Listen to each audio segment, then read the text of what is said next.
in so much money, storage fees, renting an apartment, you know, so many other things. They're not even thinking about the money that I've lost. Even selling my home, I could have earned more equity in my home if I would have stayed.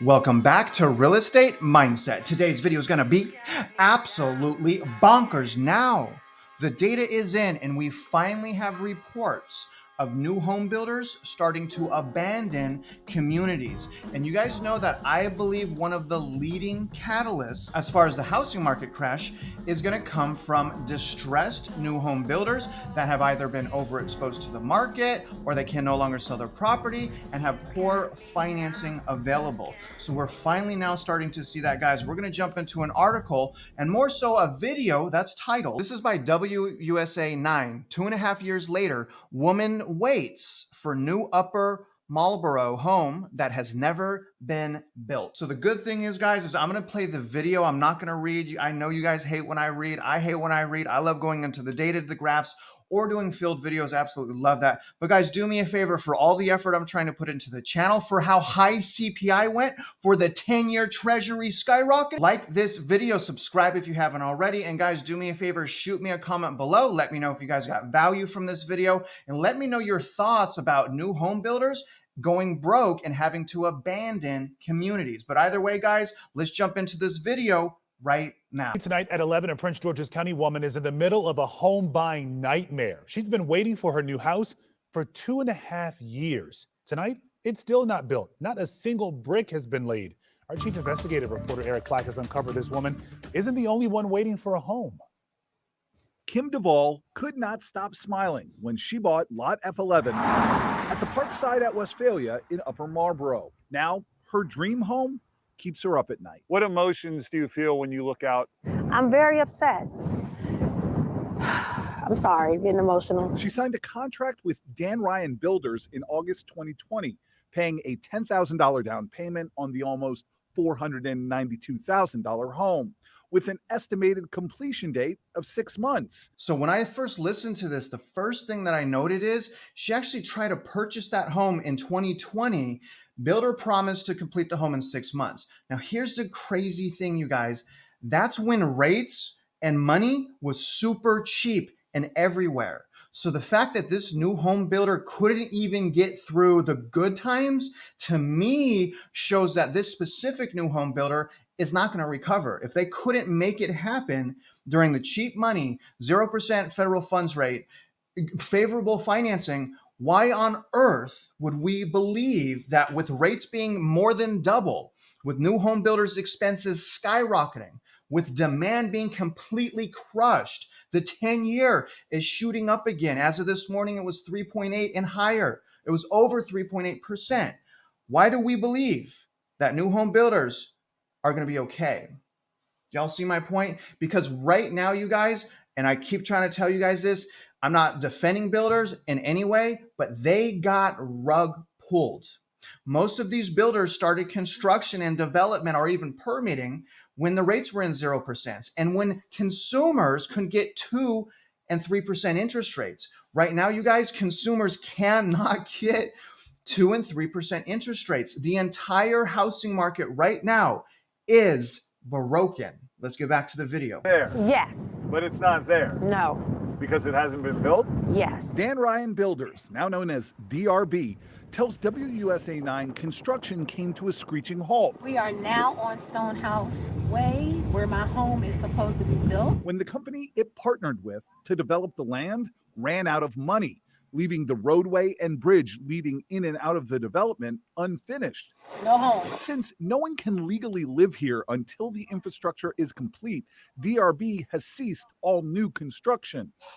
Duvall showed us email after email from DRB pushing back the completion date, the latest saying her home won't be ready until 2024. So really, guys, think about that. The developer ran out of money, could no longer complete the streets and the bare minimum standards for them to start selling property. Think about that. So let's also think about that. What is happening in Phoenix? Is that why they're so overexposed? Did the home builders in Phoenix have to build that much inventory and basically different phases of spec homes. Even though a spec home, I get it, has to be fully complete, but nevertheless, if it's under construction, it's not sold, it is a liability to the home builders. So I'm wondering, after I got back from Phoenix, you guys know that I flew into Phoenix. I literally found thousands and thousands of home under construction without buyers. A lot of people couldn't fathom that. They're like, no way, Travis, each of those has a contract, each of those has a buyer, which is shocking to me because, there's only so much I could do. I go into the sales offices and I ask them. I do research before I show up as much as I can.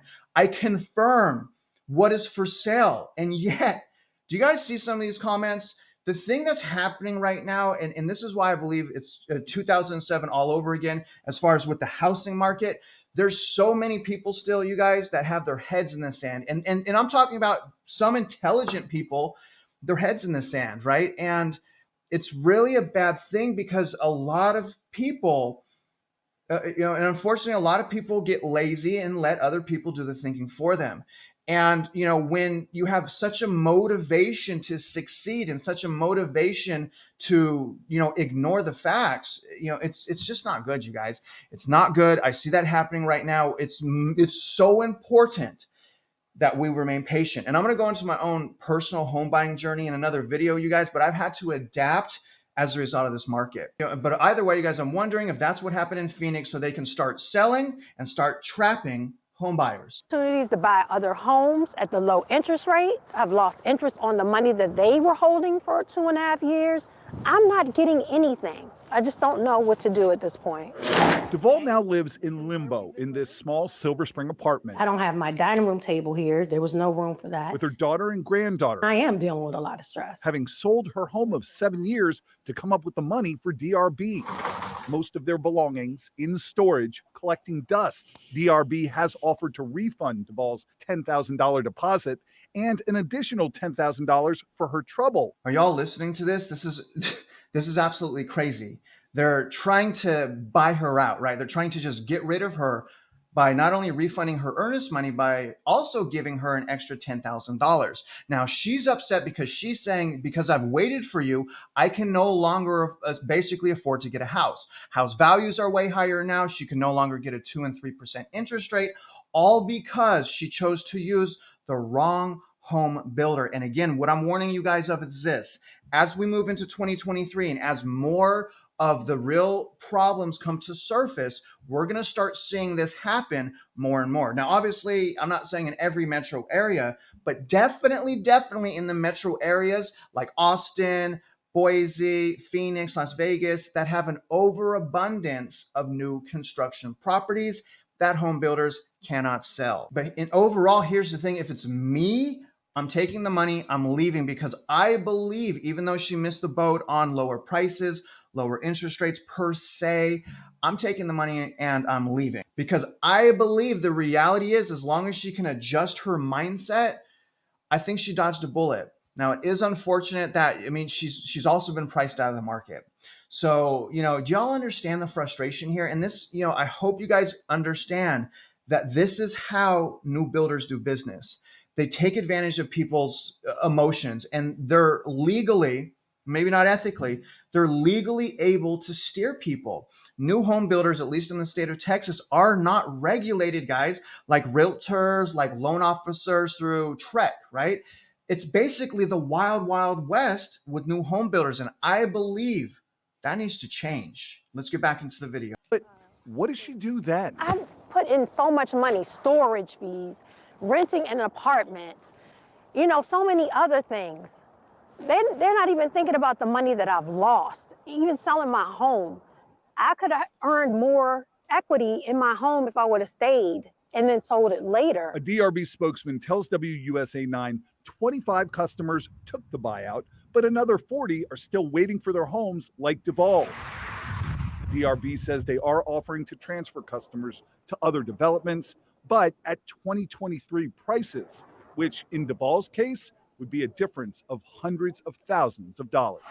Again, do y'all hear this? Do y'all hear how greedy these builders are? So they're willing to help for an immense premium. You know, the home values from 2020 to 2023, they have gone up substantially. So do y'all see these new home builders? And I'm trying to tell you guys, that's a normal practice, at least in my experience being in real estate for 21 years. I can tell you that normally, you know, the transactions that I've been a part of, new home building and new home sales, it's trash. It's trash, you guys. I don't like it. I think there needs to be additional regulations. I think it needs to be completely revamped.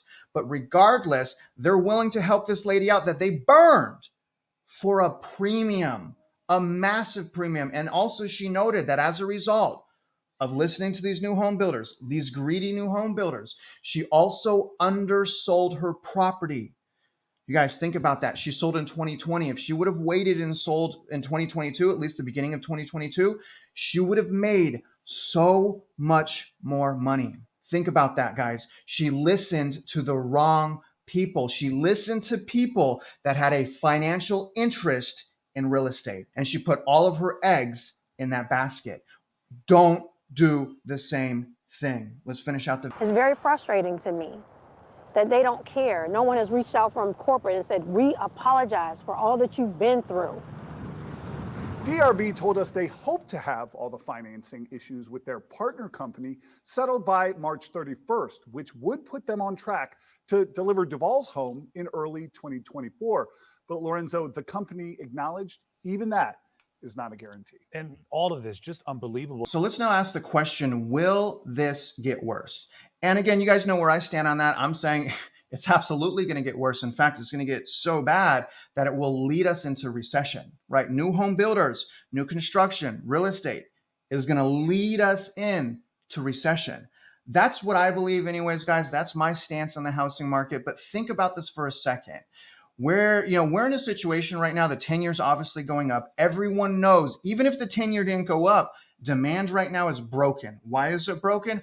Unaffordability. Demand is crushed. Inventory right now is skyrocketing, you guys, for new construction. So we would think that as a result of all of those things, as a result of the data, as a result of the trends and the trajectory of those trends, we would think that new home builders would slow down their construction and prepare for the slowdown. But the problem is, you guys, is they're not. Let me pull up a graph that just updated this morning about new construction. So let's see how many houses right now are under new construction, and let's see if that number actually went down month over month like it should. Take a look. All right, guys, so as you can see, this is the Fred economic data, new privately owned housing units under construction. And this is total units. This is not just SFRs. And I just want to point out, guys, that this did update, as you can see here, at 7/31. Now, we have over 1.67 million houses.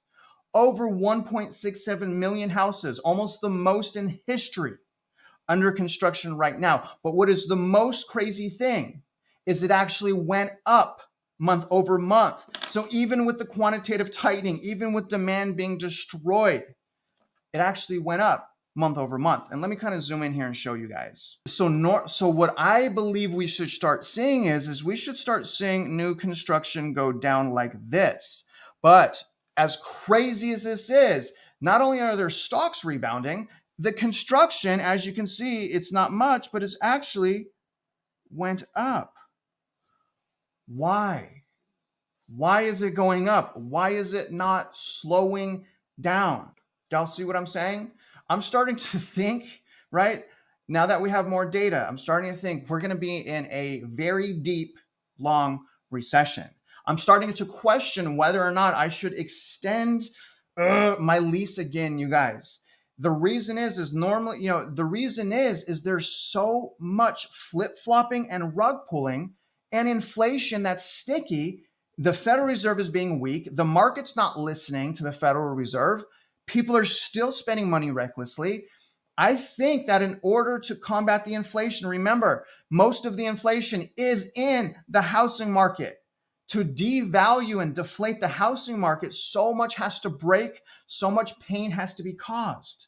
In order to do that, in order for the inflation to go down, which it needs to be, case in point in Arizona, Phoenix, Arizona, over 74% of the locals are priced out of the housing market.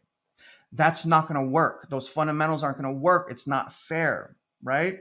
So my question to myself is what do I do? My lease is up in June. I'm going to do another video on that. But regardless, you guys, what I'm saying is if you need some hope, if you're not seeing the housing market crash or change in your market, which you should have at least seen it change significantly. Maybe not yet on the prices, but on the buying incentives and on the inventory. Now, still watching those stubborn areas like St. Louis. I'm watching St. Louis.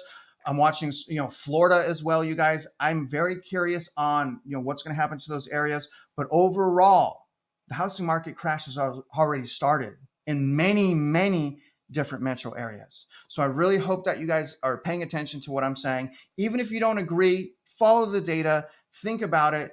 And let me ask you this question. What's wrong with being cautious over the biggest financial transaction of your life?